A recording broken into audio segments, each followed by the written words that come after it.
Se tem uma coisa que a história da luta livre nos mostra, é que esse sempre foi um verdadeiro negócio de família, desde a era dos territórios até os dias atuais. Com a compra da WWE pela TKO, inúmeras famílias estiveram envolvidas, seja comandando promoções ou subindo nos ringues geração após geração. E existe a ideia de que quem nasce nesse meio tem mais facilidade para se tornar uma grande estrela. A realidade, no entanto, é que isso não garante nada. A verdade é que pode abrir portas e facilitar a entrada no negócio, mas no final das contas, não basta apenas ter o sobrenome certo. Alguns simplesmente têm o famoso It Factor, aquela presença única que conquista o público, enquanto outros nunca tiveram e talvez jamais terão. Então, galera, nesse vídeo aqui eu vou falar pra vocês 10 lutadores que vieram de uma família de luta livre, mas acabaram fracassando. Mas antes da gente prosseguir pro nosso vídeo, não esquece de curtir esse vídeo, se inscrever no canal, ativar o sininho e comentar embaixo tudo isso que eu vou passar pra vocês, beleza? Então, sem mais delongas e sem mais papo furado, partiu pro vídeo. David Flair. Existem alguns nomes na luta livre cujos pais estão entre os maiores de todos os tempos, e David Flair certamente está nessa lista. Mas, para ele, a vida não foi nada fácil. Primeiro, porque sempre teve que carregar o peso de ser o filho de um dos melhores de todos os tempos da luta livre mundial. Nada mais, nada menos que Ric Flair. Além disso, David Flair foi jogado de cabeça em grandes storylines durante os últimos dias da WCW, em um momento turbulento da companhia. A pressão era tanta que a própria história chegou a retratar sua instabilidade, e, de certa forma, isso refletia a realidade. Depois da compra da WCW, David Flair passou algum tempo no programa de desenvolvimento da WWE, mas acabou desistindo da carreira na luta livre. Mesmo vindo de uma das famílias mais lendárias do esporte, ele não conseguiu encontrar seu próprio caminho dentro do ringue. Manu. Com quase todos os membros da dinastia Anoa'i tendo pelo menos 2 filhos, é possível que a família continue dominando a luta livre por mais uns 40 anos. Mas nem todo membro da terceira geração estava pronto para brilhar na WWE desde o início. Um exemplo claro disso é Manu, que fez a sua estreia no começo dos anos 2000, mais precisamente em 2007. Entrar para o Legacy parecia um caminho natural para ele, uma forma de se inserir na nova geração de lutadores. No entanto, as coisas não saíram como planejado. Randy Orton passou a insultar e criticar os colegas de grupo, criando um ambiente muito difícil. E após ser excluído do grupo, Manu chegou a formar dupla com Sim Snuka, filho de Jimmy Superfly Snuka, por um curto período, até ser liberado da WWE em 2009.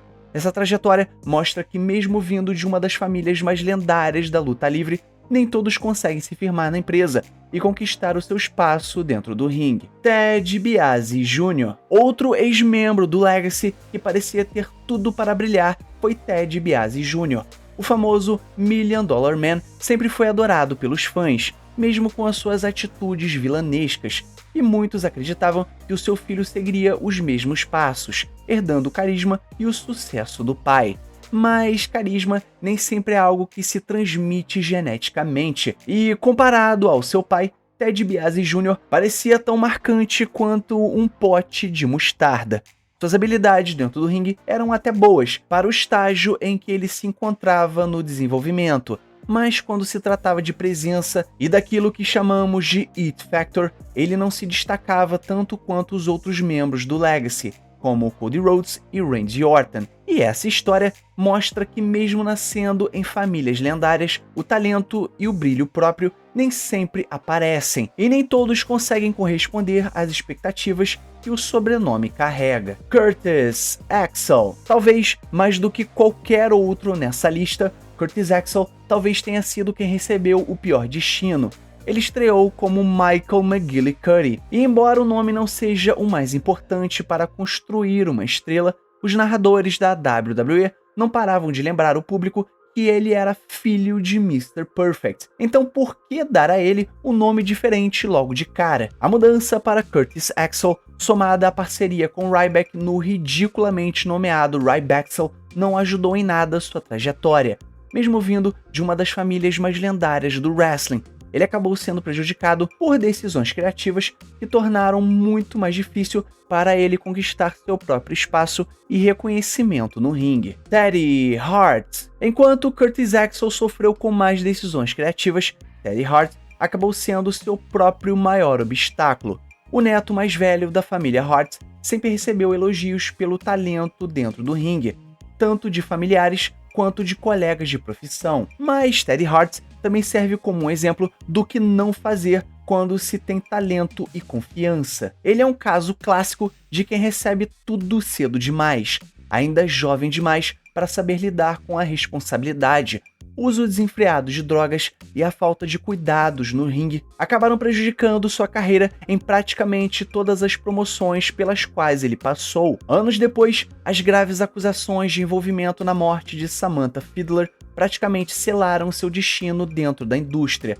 Apesar do seu talento inegável, Teddy Hart nunca conseguiu transformar potencial em sucesso consistente, mostrando que na luta livre, apenas nascer em uma família lendária não garante nada. Lacey Von Erich. Considerando a famosa maldição dos Von Erich, não é surpresa que Lacey Von Erich, filha do The Texas Tornado Kerry Von Erich, não tenha alcançado grandes feitos na luta livre. Depois de passar algum tempo no programa de desenvolvimento da WWE, ela seguiu para a TNA e chegou a participar da famosa turnê Hulkamania. E apesar de ter conquistado algum sucesso como parte do grupo The Beautiful People, Lacey Von Erich decidiu não continuar sua jornada nos ringues e se aposentou ainda em 2010. Tessa Blanchard. Tessa Blanchard inicialmente decidiu não seguir para o NXT e preferiu ganhar experiência no cenário independente.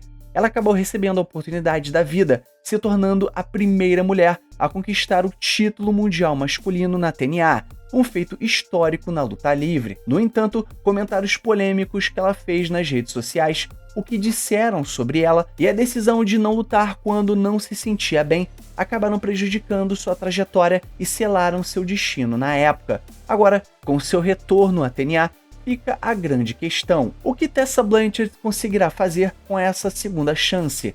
Muitos de seus críticos acreditam que ela não merece a oportunidade, mas resta ver se ela será capaz de provar o contrário dentro dos ringues. David Sammartino. Por quase 11 anos, Bruno Sammartino foi praticamente sinônimo de campeão da WWE. Sua história real de vida, escapar da ocupação nazista na Itália, chegar em Pittsburgh e finalmente conquistar o topo do mundo da luta livre, é simplesmente inspiradora. Além disso, ter um legado tão forte poderia facilmente abrir portas para o seu filho em qualquer empresa de luta livre. Mas, infelizmente, David Sammartino não chegou nem perto de ser a metade do lutador que o seu pai foi um dia dentro dos ringues. Segundo relatos de pessoas como Bruce Pritchard, a tensão entre Bruno e a WWE começou justamente por causa de como David Sammartino estava sendo escalado e tratado nos shows. E essa é mais uma prova que, mesmo você sendo filho de uma das maiores lendas da luta livre,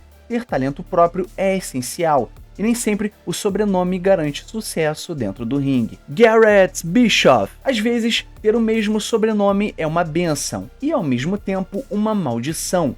O nepotismo certamente ajuda a colocar alguém no caminho certo e abrir portas, mas quando certos nomes carregam uma conotação interessante, faz sentido transformar isso em parte da história. Foi exatamente o que a TNA tentou ao estrear um árbitro chamado Jackson James. Na história, foi revelado que ele era filho de Eric Bischoff, o que acabou gerando uma rivalidade entre pai e filho nos ringues. Garrett também faz parte da famosa storyline Aces and Eights, tendo a oportunidade de trabalhar ao lado do seu pai em várias ocasiões, antes de se afastar da carreira da luta livre e voltar para a vida civil. E essa trajetória mostra que, mesmo tendo esse sobrenome famoso, nem sempre o caminho é fácil, e às vezes a própria história da família acaba sendo usada como enredo na luta livre. Brooke Hogan. Quando seu pai é uma das pessoas mais influentes da indústria que você escolhe seguir, isso normalmente abre diversas portas. Brooke Hogan conseguiu usar o nome do pai para entrar tanto na música quanto, é claro, na luta livre. Mas, assim como aconteceu com David Flair, o sobrenome e o legado acabaram se tornando um peso enorme para Brooke Hogan. Além disso, objetivamente, ela não era um personagem memorável por si só. E segundo relatos de Bubba Ray Dudley, no Busted Open Radio, todo o esforço dele para ajudá-la acabou sendo prejudicado pela interferência constante de seu pai nas storylines. E essa história mostra que ter um grande nome pode, claro, abrir muitas portas, mas não garante o sucesso, e muitas vezes pode até atrapalhar quem tenta se destacar por mérito próprio. Então galera, chegamos no final do nosso vídeo. Então não esquece de curtir esse vídeo, se inscrever no canal, ativar o sininho e comentar embaixo tudo isso que eu passei pra vocês, beleza? E o mais importante, é claro, somos Pro Wrestling! Valeu e fui!